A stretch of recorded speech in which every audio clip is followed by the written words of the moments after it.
Welcome to my new blog दोस्तों। शुभम की दुनिया में आप सभी का स्वागत है।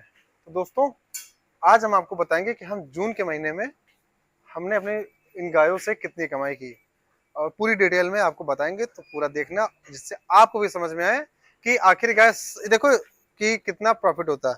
और मैं एक चीज और बता दूं, 7 मंथ से ये गाय लग रही है और उसके बाद कितना प्रॉफिट आया मैं सब डिटेल में बताऊंगा। तो बने रहिए पूरे ब्लॉग में और देखते रहिए अंत तक।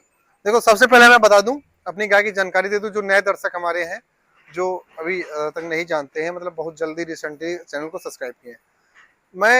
ये हमारी सारी एचएफ गायें हैं। ये 7 महीने से मिल्किंग कर रही हैं। 8वां महीना इनका मिल्किंग का चल रहा है। इनका इनका सबका एक चीज, वो चीज चलो अभी बाद में बताते हैं। इनका सबका 8वां महीना मिल्किंग का चल रहा है। ठीक है। अब उसके बाद कंसीव, हमारी ये गाय कंसीव हो चुकी है। 3 महीने कुछ दिन की ये प्रेग्नेंट है और 3 महीने वो बड़का, मतलब ये 3-4 दिन आगे पीछे है दोनों।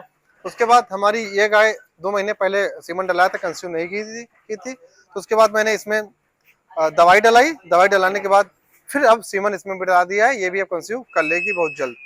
उसके बाद बात करते हैं, ये हमारी नई गाय आई थी। ये तीनों, एक, दो और एक वो उधर उधर बदी 3। ठीक। अब वो अभी बच्चा नहीं दे रही। वो भी अभी कंसीव नहीं की, अभी हीट में नहीं आई।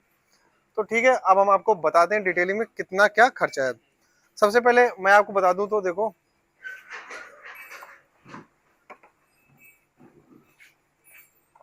पूरा देखना जिससे और समय और इंटरेस्टिंग चीजें आपको दिखाऊंगा, क्योंकि अब बहुत कुछ दिन छोड़ के ब्लॉगिंग करता हूँ तो काफी सारी बातें होती है आपको बताने के लिए।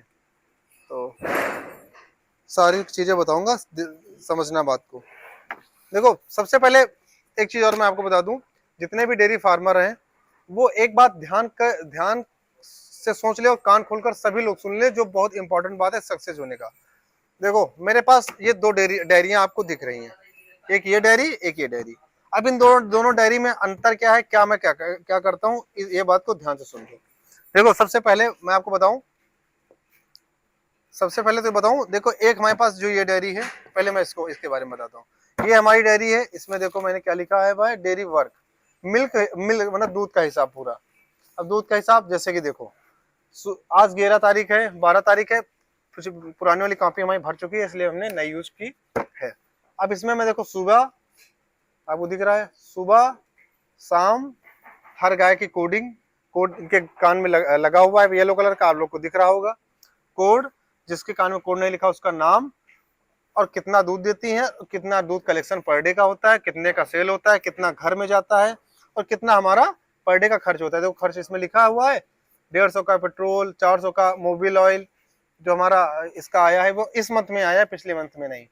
साथ ये फीड हमने दूसरी मंगाई है, फीड और ये पेट्रोल डीजल, मतलब सब कुछ लगा है। 235 की दवाई ये वाली थी, अवॉर्डिगो। ठीक है। एक कॉपी आपको ये बनानी है जिसमें आपको डेली का हिसाब रखना है और क्या आपको करना है, ये सब कुछ आपको करना है हर हालत में, चाहे जो हो जाए। देखो आगे मैंने बना लिया कॉलम, और ये भी हम इसको फिलअप करते चलेंगे। एक हमारी हो गई किसकी, मिल्क की। अब आज का देखो कितना, आज 12 तारीख है, और 12 तारीख का देखो कितना दूध सुबह का कितना था, शाम को कितना किस गाय ने दिया, सब लिखा हुआ है। कितना घर जाता है, कितना क्या। ठीक है, ये तो हो गई हमारी मिल्क की। अब उसके बाद हमारे पास एक डेयरी और है, ये। अब ये किसकी है, ठीक है, इसमें देखो, ये हमारी फर्म का नाम है विराज इंटरप्राइजेस, और हमारे चैनल का भी नाम लिखा हुआ है। ये हमारी डेयरी, अभी हम आपको दिखाएं, ये देखो। अब ये डेयरी में देखो ये कितनी इंपॉर्टेंट, ये डेयरी कुछ ज्यादा इंपॉर्टेंट है। इंपॉर्टेंट क्या है, देखो इसमें क्या क्या लिखा हुआ है।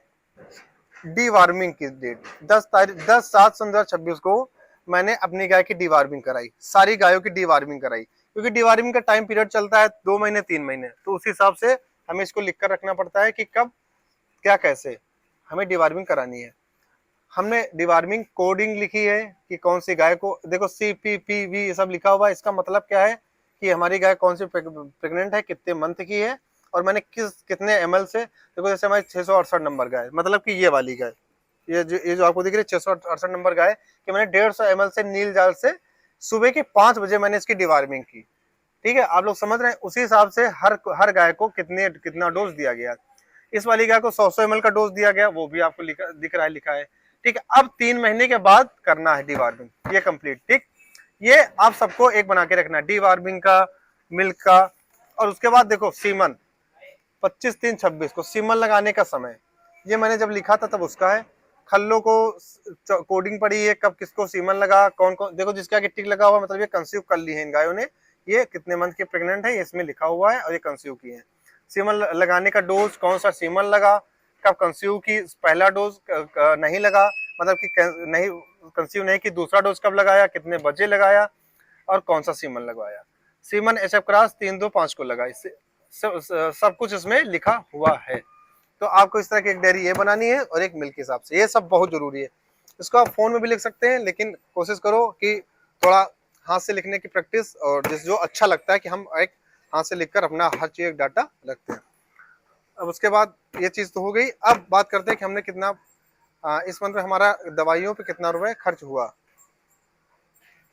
अब देखो इस महीने में दवाइयाँ तो हमारी काफी सारी आई हैं कि दवाइयों के बारे में तो हम बताएं आपको। कुछ दवाइयाँ तो हमारी ये आई थी, ये हैं डिवार्मिंग की दवाई ये आई थी, और कैल्शियम आया था। ये सब इस मंथ में आया, पिछले मंथ में नहीं है, तो ये इस मंथ में जुड़ेगा।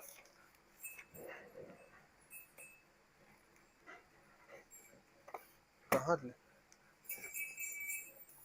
अब बात करते हैं मेन मुद्दा क्या है कि इस महीने हमने कितने की सेल की, कितना प्रॉफिट। देखो पेमेंट हमारी दो जगह से आती है, एक पेमेंट आती है डेयरी से, एक आती है जो हमारा होम टू होम मतलब घरों में मिल जाता है गाँव में। गाँव में जो मिल जाता है उसकी पेमेंट हमारी आई 10,000 रुपए, ठीक है, कितनी 10,000। और जो डेयरी पे पेमेंट गया ये हमारी आई 28,497 रुपए, दो पेमेंट हो गई। एक चीज और मैं बता दूं, ये जो पेमेंट है ये एचएफ गाय की है, ये क्योंकि ये गाय जो हमारी आई थी बीच में आई है, ये इसमें ज्यादा देखा जाए तो ये 4 गायों का है इसमें, ज्यादातर अगर देखा जाए तो, ठीक है। ये 28,497 पेमेंट टोटल हो चुका है मेरा, 38,497 रुपए टोटल, ठीक। अब टोटल ये हमारा 38,497 रुपए ये मेरा मिल्क कलेक्शन है एक मंथ का, हमारी चार चार गायों को मान के चलो, क्योंकि ये लास्ट लास्ट पीरियड में आई। अब इसमें मेरा खर्च कितना हुआ, नमक और खली 1,000 रुपए की आई, 15,000 रुपए की मैंने फीड मंगाई थी तिवाना, आप लोग को याद होगा। 2,000 रुपए का मेरा पेट्रोल लगता है यहाँ से वहां तक मिल्क ले जाने पर, और 1,000 रुपए का समथिंग मेरा डीजल लगता है। बिजली का अभी मैंने बिल जमा नहीं किया है, बिजली का लगभग आता है, ठीक ठाक बिल आता है, वो मैंने अभी जमा नहीं किया, वो 1 तारीख को जमा करूंगा तो उसके बारे में बताऊंगा। दवाइयाँ 2,400 रुपए की आई हैं, ठीक है। तो ये अगर टोटल हम खर्च देखें कि मेरा खर्च कितना हुआ, 23,800 रुपए का मेरा खर्च हुआ दवाइयों का से। 2,400 रुपए की दवाइयाँ पिछले मंथ में आई, इस मंथ में दवाइयाँ जो आई ये मैं अगले मंथ में आपको बताऊंगा कि कितने रुपए की दवाई, लगभग 1,700 रुपए की मैं इस मंथ में दवाई ला चुका हूँ, तो ये मैं आपको नेक्स्ट वीडियो में अलग बताऊंगा। मतलब कि 38,497 रुपए का मैंने दूध सेल किया, और उसमें से 23,800 रुपए मेरा खर्च आया। घास हमारे खेत में बहती है, भूसा हमारे खेत का है। जब मैंने खरीदा था तो मैं आपको बताता था कि मैंने कितना रुपए भूसे में लगाया, लेकिन ये अपने खेत का है तो इसमें कोई चार्ज नहीं। घर हरा चारा अपने खेत का है, ठीक।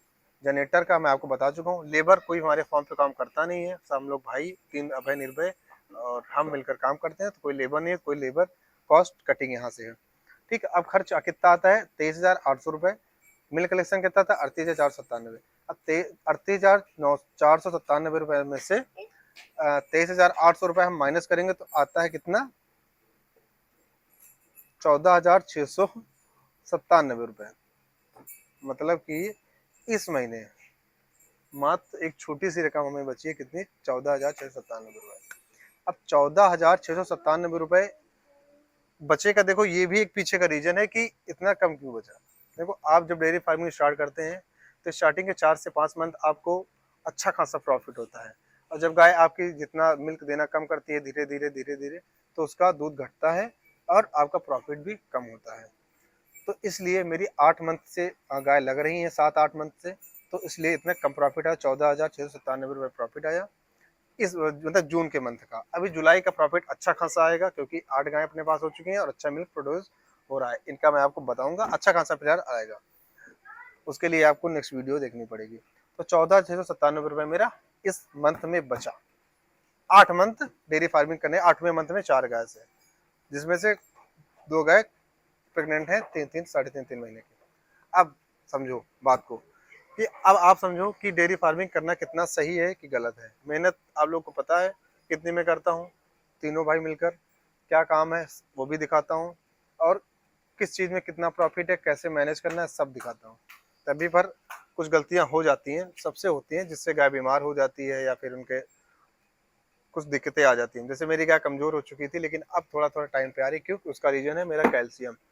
कैल्शियम मैं देना चालू कर दूँ तो गाय अब फिर आराम से तंदुरुस्त हो रही है। मक्का इधर देखो कितना मक्का लगा हुआ है, ठीक है, ये भी कटेगा। हरा चारा पड़ चुका है प्रॉपर तरीके से, सभी खा रही हैं। उसके बावजूद अब मक्का अभी शाम को काटेंगे हम, खेत में भी कटा पड़ा है, ये भी कटा पड़ा है, मशीन में काट कर सुबह लगभग लगभग कम से कम नहीं तो 40 से 50 किलो मक्का 8 गायों को मैं दूंगा। 50 किलो कम से कम, इतना ये देखो लगा हुआ, 50 किलो से ज्यादा है ये। बहुत मोटे मोटे पेड़ है मक्के के। तो इतना हमारा जून के मंथ का ये प्रॉफिट है।